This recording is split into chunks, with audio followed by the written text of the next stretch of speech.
സിംഗപ്പൂരിൽ നിന്നെത്തിച്ച ഹൈബ്രിഡ് കഞ്ചാവുമായി മലയാളി കോയമ്പത്തൂർ വിമാനത്താവളത്തിൽ പിടിയിലായി. കോഴിക്കോട് സ്വദേശി മുഹമ്മദ് ഫൈസലാണ് അറസ്റ്റിലായത്. ശ്രീജിത്ത് ശ്രീകുമാറിന് ഇപ്പോൾ പാലക്കാട് നിന്ന് വിവരങ്ങളുമായി ചേരുന്നുണ്ട്. ശ്രീജിത്ത്, ഒരു ഹൈബ്രിഡ് കഞ്ചാവ് വേട്ട കൂടി വിവരങ്ങൾ.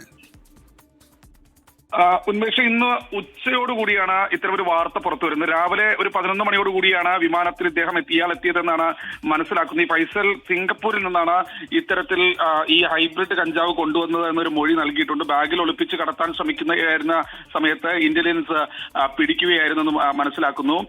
ഈ എയർപോർട്ട് ഇന്റലിജൻസ് ഇയാളെ പോലീസിന് കൈമാറിയിട്ടുണ്ട്. ഇതിനു മുൻപും സമാനമായ രീതിയിൽ ഇത് കൊണ്ടുവന്നിട്ടുണ്ടോ, ഈ ഹൈബ്രിഡ് കഞ്ചാവ് കൊണ്ടുവന്നിട്ടുണ്ടോ എന്ന് പരിശോധിക്കുന്നുണ്ട്. കോഴിക്കോട് സ്വദേശിയാണ് എന്നൊരു വിവരം അവിടുത്തെ പോലീസ് നമുക്ക് നൽകുന്നുണ്ട്. കൂടുതൽ ചോദ്യം ചെയ്യലുകൾക്ക് ശേഷം ഇന്ന് തന്നെ റിമാൻഡ് ചെയ്യുമെന്ന് അറിയുന്നു. ഇത് ആർക്ക് കൊടുക്കാനാണ് എന്നതിനെ കുറിച്ചും തമിഴ്നാട് പോലീസിന് വിവരം ലഭിച്ചിട്ടുണ്ട്. അവർ കേരള പോലീസിന് ഇക്കാര്യം അറിയിക്കുമെന്നാണ് ഈ ഒരു ഘട്ടത്തിൽ നമ്മൾ മനസ്സിലാക്കുന്നത്. എന്തായാലും കോഴിക്കോട് സ്വദേശിയാണ് ഇപ്പോൾ അറസ്റ്റിലായിരിക്കുന്നത്. അത് സിംഗപ്പൂരിൽ നിന്ന് ഹൈബ്രിഡ് കഞ്ചാവ് 4.5 കിലോയോളം വരുന്ന ഹൈബ്രിഡ് കഞ്ചാവാണ് ഇയാളിൽ നിന്ന് പിടിച്ചെടുത്തത്. ഉന്മേഷം, ശ്രീജിത്ത് ശ്രീകുമാറിനാണ് പാലക്കാട് നിന്ന് വാർത്തയുടെ വിശദാംശങ്ങൾ നൽകിയത്.